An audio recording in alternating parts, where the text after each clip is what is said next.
The worst year for a lot of us for our mental as well as physical health. So joining us this morning is best-selling author, coach Lisa Goldenthal. Hello and welcome. I'm Lisa G, your host.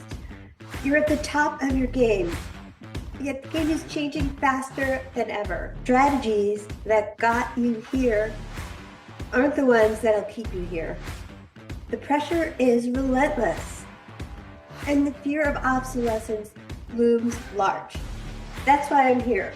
Welcome to the new podcast series, Disrupted: How to Be Gritty and Unlock Performance in Business, Mindset, Wellness, and Success to help you master disruption. Thanks for coming, and I'll see you soon.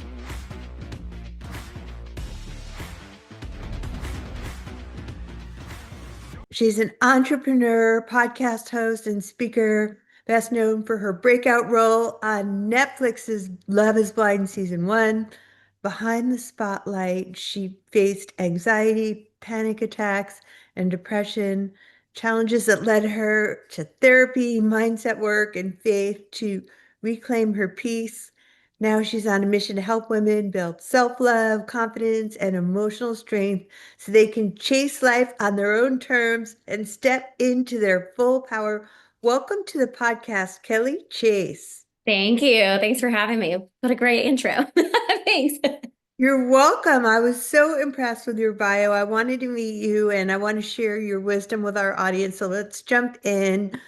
You've been open about the anxiety and depression you faced after Love is Blind. What was the turning point that helped you begin healing? Yeah. Thanks for asking. I choosing myself honestly and making investments, whether it was hiring mindset coaches, going to therapy, doing things that were going to help me sit with my emotions actually and face things that I guess you can say kind of like meet my inner child, and really just like look at why I was being affected so bad after the show aired. Like a lot of people pleasing tendencies came up, and it was just really hard because the show created a narrative for me. And although it wasn't terrible, there was still just an false interpretation of things. And my like 5-year-old self was like, that's not true. That's not what really happened. And it like ate at me that there were people who thought that like there were 30 million people tuned into Love is Blind Season 1. And when you go from someone without a big following and no fame, quote unquote, and then you have it overnight, what it seemed, people projecting their opinions and their thoughts, and now they have this like idea of who you are as a person because apparently you broke a man's heart at the altar, and I was like, that's just not what happened. And it was just, it like so many digs at someone's character, especially when it's not true. It was really debilitating for me. And I probably should have just like not shown my face for a while, but I was like, I've been using social media for like my business for so long, and it's just like my outlet to be expressive. But at the time, what stirred up the anxiety or panic attacks, luckily I have not had them since this, but it was a year to the day that Love is Blind, the episode 1 aired. A year to the day is when I had those anxiety attacks. After the show aired, I was still working a full-time like 9-to-5 job. I feel like I had a new job as far as now you're an influencer. And so brands were wanting to work with you and you got to create content. And I'm like, I'm so burnt out from all the things that I'm doing. And I lived a very unhealthy life for that first year. Granted, I think everybody lived a very unhealthy life because of COVID and we were all stuck in our homes and the mental health was on the rise altogether. It wasn't just me. I'm not playing victim here, but I feel like for me, it was just even like heightened more because of the show and everything else that was coming at me. And I couldn't handle it. So I broke. And that was a true telling sign. Like you got to get it together. Like, and I did. I went back to work for 2 weeks, because I took a whole week off after the panic attack. And I went back to work for 2 weeks and I was like, like my whole body was just like, nope, we can't do this anymore. And I took 2 weeks off of doing anything, like not creating content for brands, not doing coaching. Like literally, I sat on my couch or went for walks. And I think I cried every day for 2 weeks because Wow. I wasn't facing my emotions. And because I didn't have time to deal with my emotions during that year. Well, I really want to commend you for being so vulnerable and open and honest about this topic that's near and dear to my heart. I mean, we've all been there. I've felt that way myself, and really not showing your face is such a hard thing to do when you have your own brand and you have your own business. So it's not even really an option. So I Right. really um, appreciate your vulnerability on this topic, and thank you for that. And how did therapy and mindset work reshape your sense of self after going through public scrutiny, because people don't know what it's like out there with haters Right. and keyboard warriors and all those brave people that aren't showing their face and all the mean things and trolls and things they say. Absolutely. Yeah. I mean, as far as like the coaches that I had been working with, mostly mindset coaches, I went through I worked with a consultant of Bob Proctor and, went through the whole thinking into results program and just understanding how our subconscious works.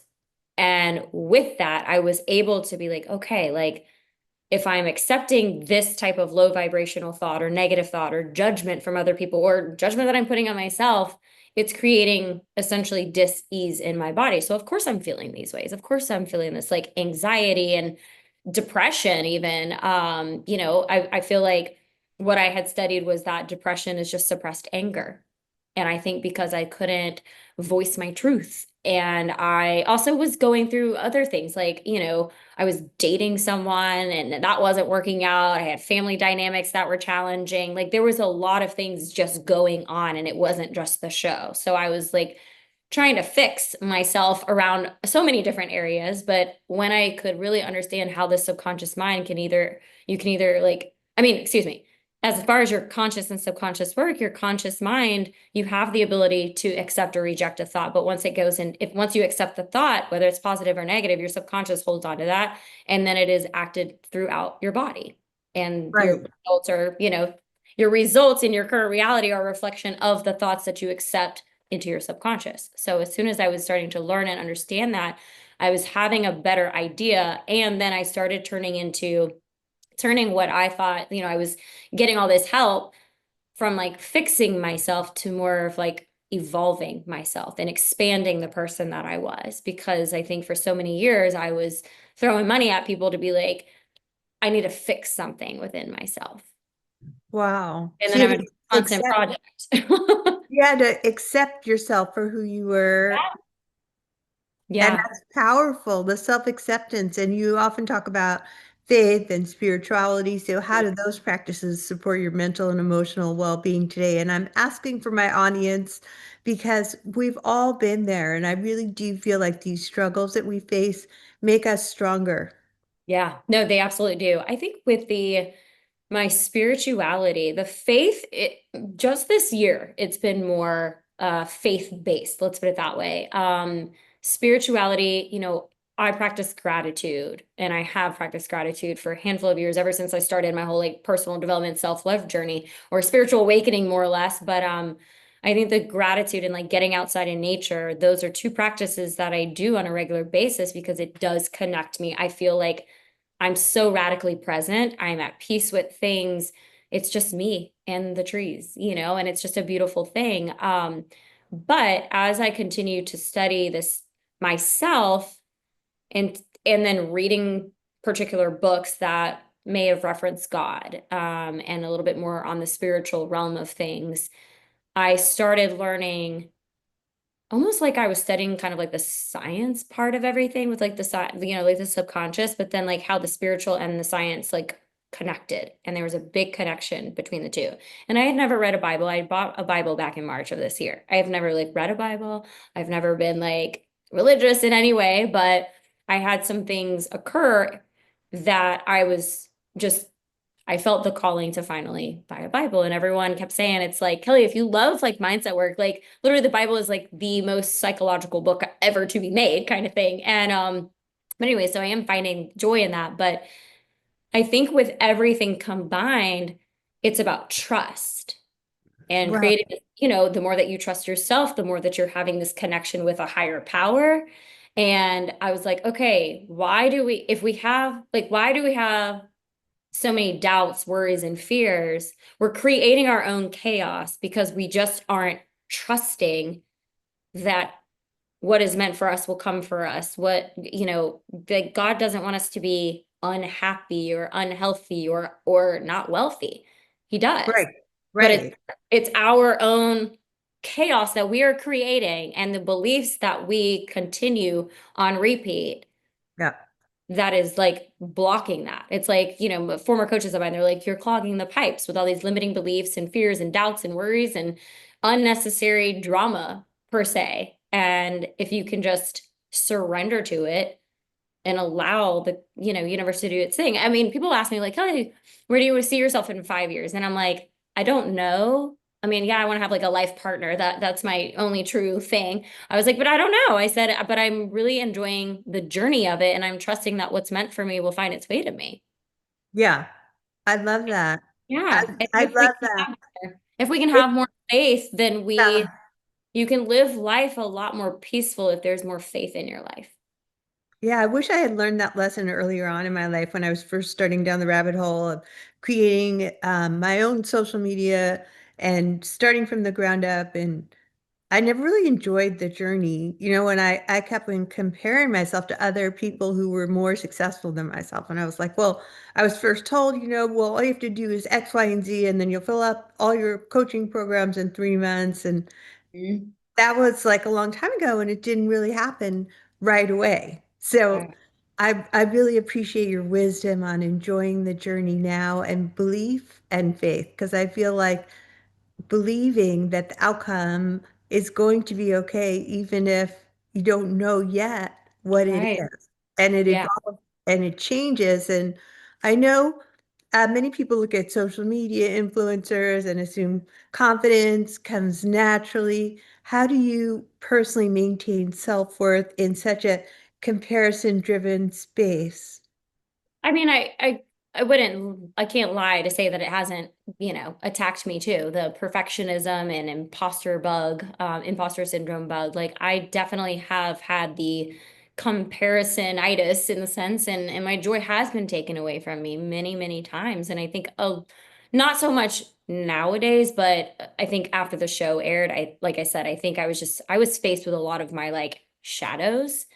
It was just kind of like I was like, okay, we got to face all this and we got to do a lot of healing work around this. But, you know, I do know that comparison is the thief of joy. I know perfectionism. I mean, perfectionism, I don't think I was ever a perfectionist until recently. Like even I've been like trying to write a book for 5 years. All right, but because I am so like in my head about creating like the how I want people to receive my message in my book.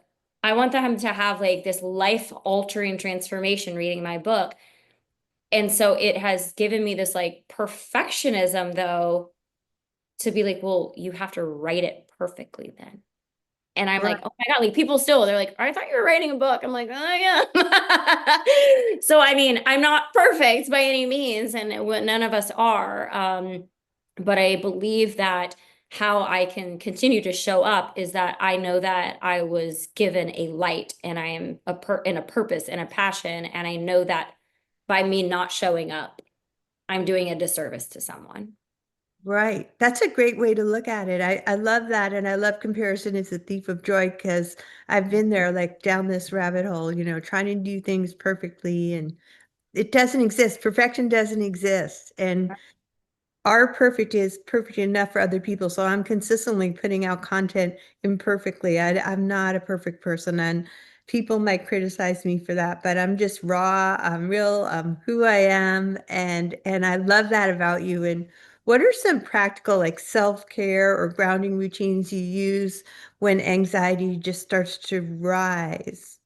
I would say breath work and grounding myself.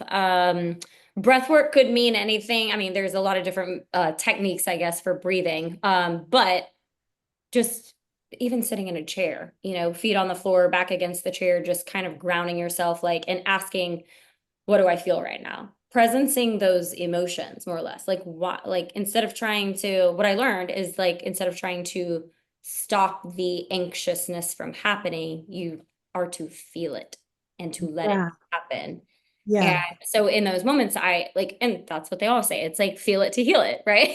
So Exactly.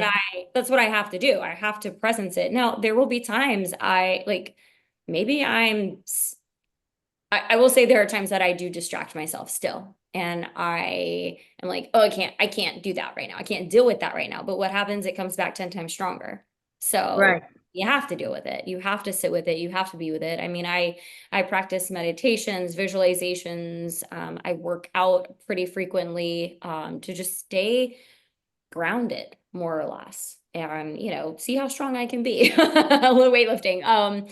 But, even journaling has been beautiful for me. I think, and going back to the breath work, just sitting there and taking some deep inhales in and out of your belly, not necessarily like just out of your mouth, but letting your belly expand and come back. I have definitely been practicing more and more of that lately, just not because I'm anxious, just because I know it's healthy for us to do.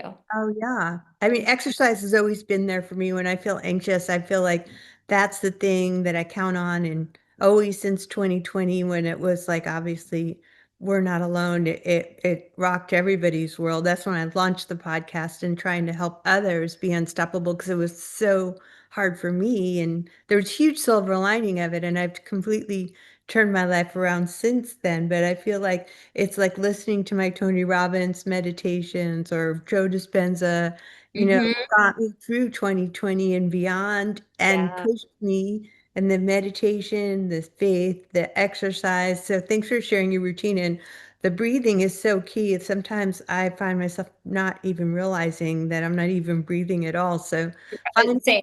final question, okay? Because it's a short podcast, but you said trauma shaped your self-love journey. And what does self-love look like for you now, compared to before the show? Yeah. Being more intentional with everything in life, how I spend my energy, what I spend my energy on.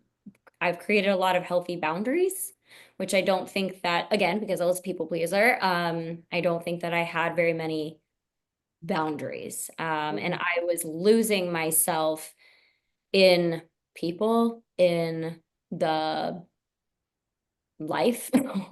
I mean, I was never really connected to myself as much before the show. I mean, like we filmed in 2018, and the end of 2017 was when I like kind of 180'd my life. I stopped going out on weekends, binge drinking my face off, to listening to podcasts and reading personal development books. And it was necessary. It had to happen because I just remember sitting at a former job and being like, I feel like I'm on a hamster wheel that I cannot get off of. Like I am literally doing the same thing every single week. And it has been like this for years. And Yeah, nothing's changing. Like nothing's getting me closer to financial freedom. Nothing is getting me closer to the type of relationship that I want. Like I gotta like stop doing all the things. right. And it was beautiful. So it's like, okay, if I was able to choose myself and life became better, why wouldn't I continue doing that now? And now I just have a lot more intentionality, I would say. And I just continue to think of myself as like, okay, the type of person who I am becoming or who I would like to be, acting more from that place of, taking inspired actions towards that person that I'm becoming versus this, which sometimes can be a victim mindset of like, I'm currently here and I would like to be here. But I'm like, okay, how would that person that has all of the things that you're desiring, how would she be showing up? How does she start her day? What kind of conversations is she having? What types of people is she surrounding herself with, And then I just reverse engineer, and it helps pull me through things. And I think that is a huge chunk of self-love, continuing to do the healing work. I mean, whether it's working with therapists or coaches or just, I know that not everyone can afford it all, but there are so many resources on YouTube. I mean, I listen to a free YouTube video every single day from like Neville Goddard or Florence Scovel Shinn or Bob Proctor. I'm constantly presencing myself and learning. And I think that that's our greatest gift, is that we can learn all the time. I love that. I'm constantly learning and YouTube University and reinventing myself. So I appreciate your honest, raw, vulnerable side and really sharing this personal journey, because I think that not just me, but other people in my audience can see themselves in your story. And where can people find more Kelly Chase? Yeah, no, thank you. I hang out mostly on Instagram, so my handle is at Chase Life with Kelly. I have a podcast also at Chase Life with Kelly. Obviously, you would have more long form content over there. You can get to know me a lot better. I'm on TikTok. My handle is I am Kelly Chase over there. It's the only thing that's not branded with Chase Life. And then my website is Chase Life with Kelly also. Chase Life with Kelly. Thank you for being a great guest on Whole CEO with Lisa G. Absolutely. Thanks for having me.